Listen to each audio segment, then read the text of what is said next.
Todo mundo anda falando em anistia. Manchetes, debates, discurso no Congresso e comentários na TV.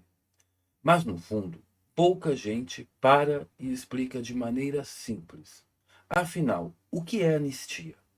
Nos bastidores de Brasília circula um texto enxuto, de apenas um artigo, patrocinado por deputados da oposição. Se aprovado, ele pode restaurar a elegibilidade de Jair Bolsonaro já em 2026 e, ao mesmo tempo, apagar investigações e processos abertos desde 14 de março de 2019, data marcada pelo início do inquérito das chamadas fake news no Supremo. Do outro lado da história, ministros do STF já ensaiam resistência. Alguns chegaram a dizer que uma anistia ampla seria inconstitucional, especialmente nos casos ligados aos acontecimentos de 8 de janeiro de 2023.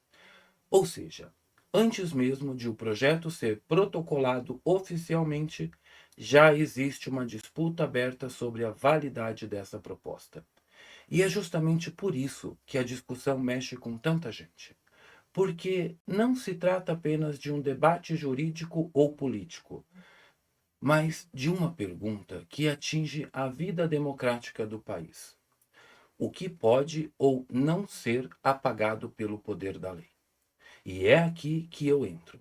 Neste vídeo, eu vou te explicar, de forma clara e sem juridiquês, 3 pontos essenciais. Primeiro, o que é juridicamente a anistia?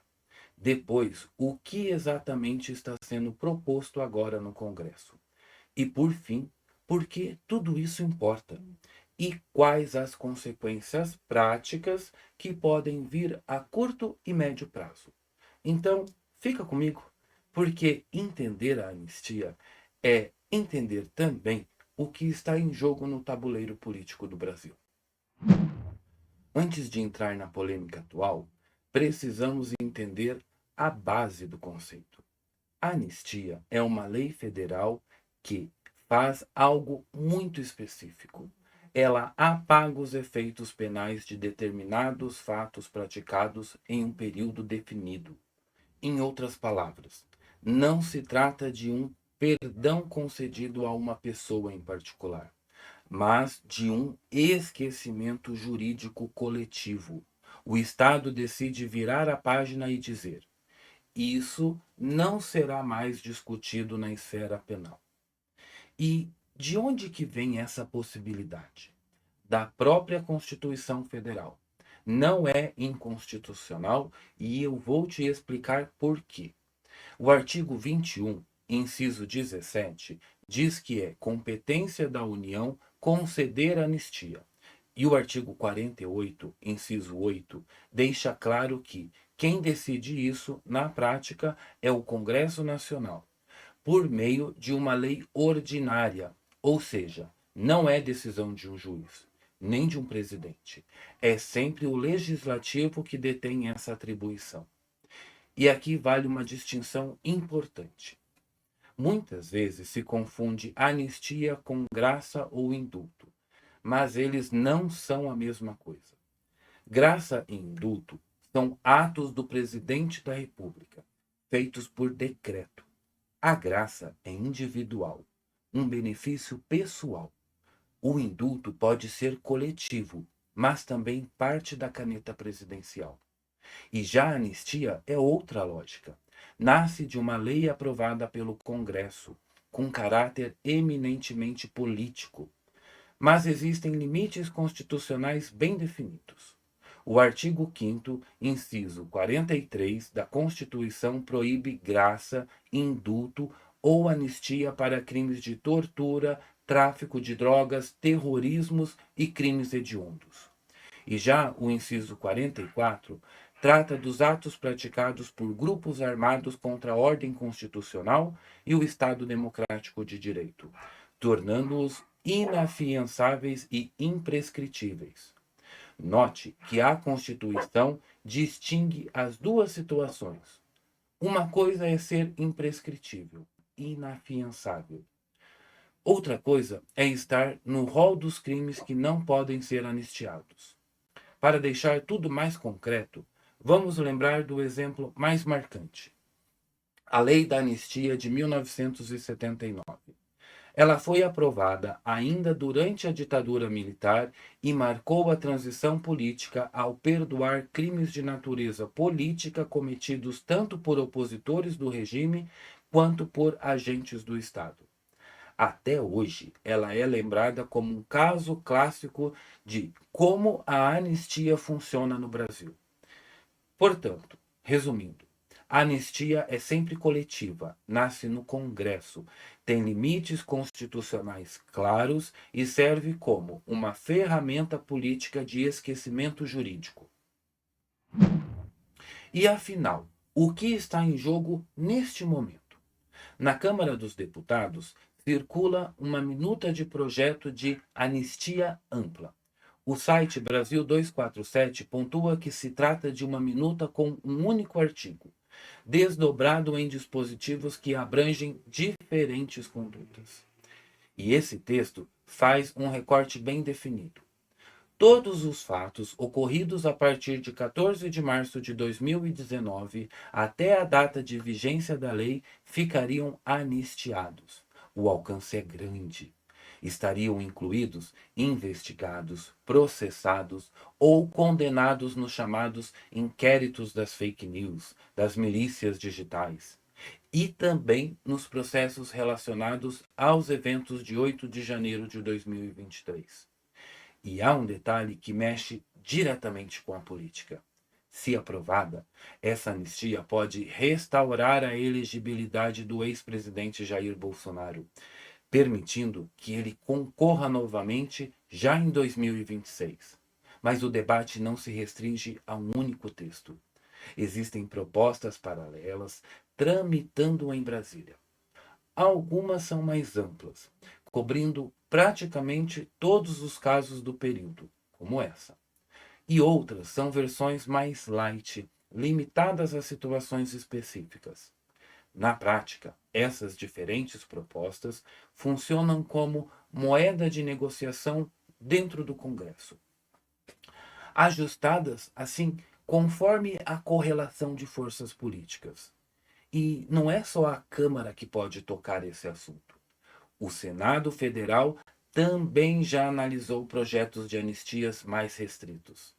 Assim, voltados apenas aos acontecimentos de 8 de janeiro, como o PL 5064 de 2023, de autoria do senador Hamilton Mourão.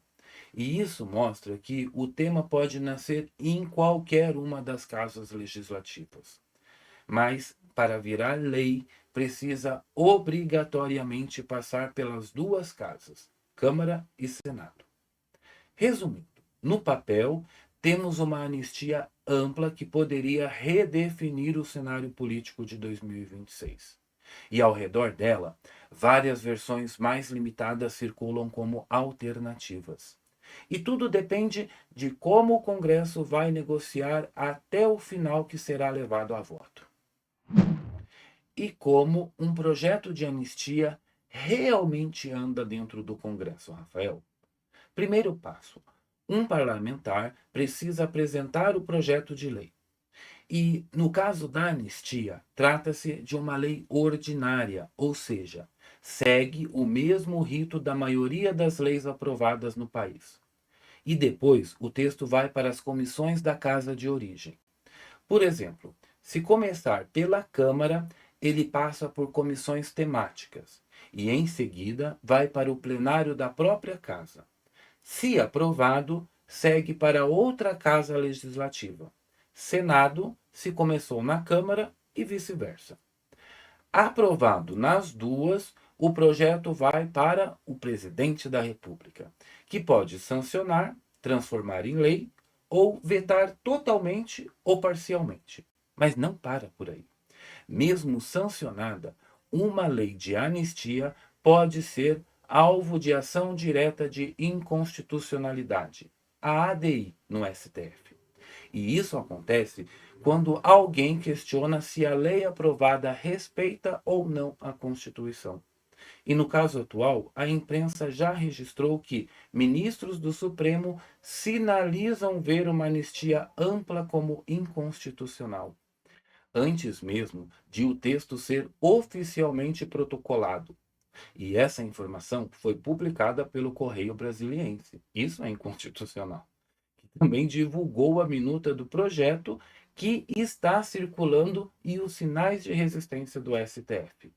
Eu vou deixar aqui o link dessa matéria na descrição do vídeo para que você possa acessar, possa ler a reportagem e ver por si mesmo a minuta mencionada. Agora que você já entendeu o que é a anistia e o que está sendo proposto, fica a pergunta central: por que tudo isso importa tanto? Do ponto de vista jurídico, uma anistia zera os efeitos penais e processuais dentro do recorte definido pela lei. Em outras palavras, quem estava sendo investigado, processado ou até já condenado teria esses efeitos apagados. Como se o Estado dissesse: não vamos mais tratar desse assunto na esfera penal. O impacto, porém, não é só jurídico, ele é profundamente político. Porque, se a anistia ampla for aprovada, ela pode reconfigurar completamente o tabuleiro de 2026. E o exemplo mais imediato é a possível restauração da elegibilidade de Jair Bolsonaro. Mas o alcance é maior. Outros nomes ligados ao campo opositor também seriam beneficiados. E é aqui que entra a disputa de narrativas.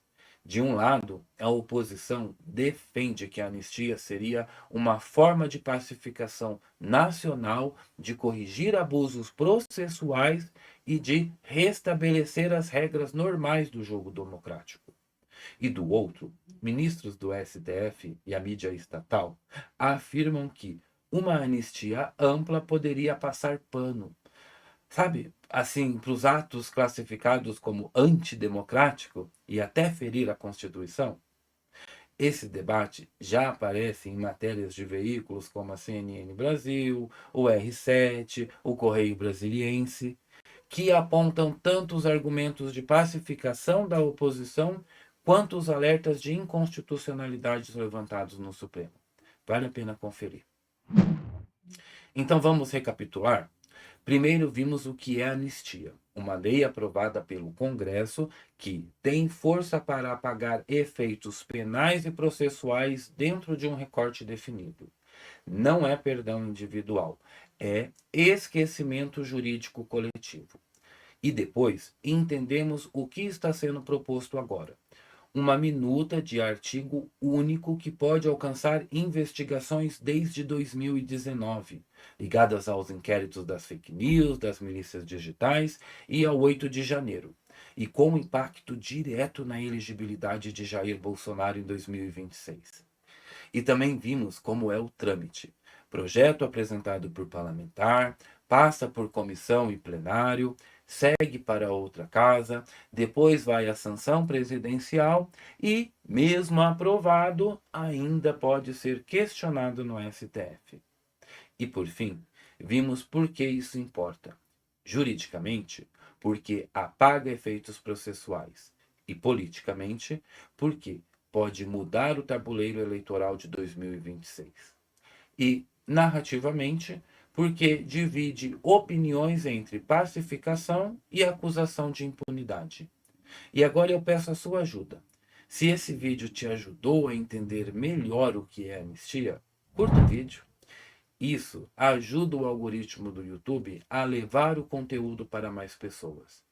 E eu quero deixar uma pergunta simples para você responder nos comentários. Vamos lá. Você entendeu agora o que é anistia? Se sim, escreva: eu entendi o que é anistia. Essa interação mostra para a plataforma sobre o que o vídeo fala e que é relevante. E assim nós conseguimos atingir ainda mais gente.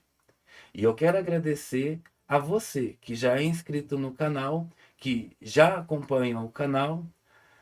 Estamos com quase 80 mil e a nossa meta é chegar a 100 mil até o final do ano. E com a sua ajuda, compartilhando esse conteúdo, nós vamos conseguir. E se você puder dar um passo a mais, torne-se membro do canal. Isso ajuda diretamente o meu trabalho e também o da estagiária, que está sempre comigo aqui nessa jornada. Eu sou Rafael Marques Menezes, psicanalista, professor e diretor da Escola Britânica de Psicanálise no Brasil.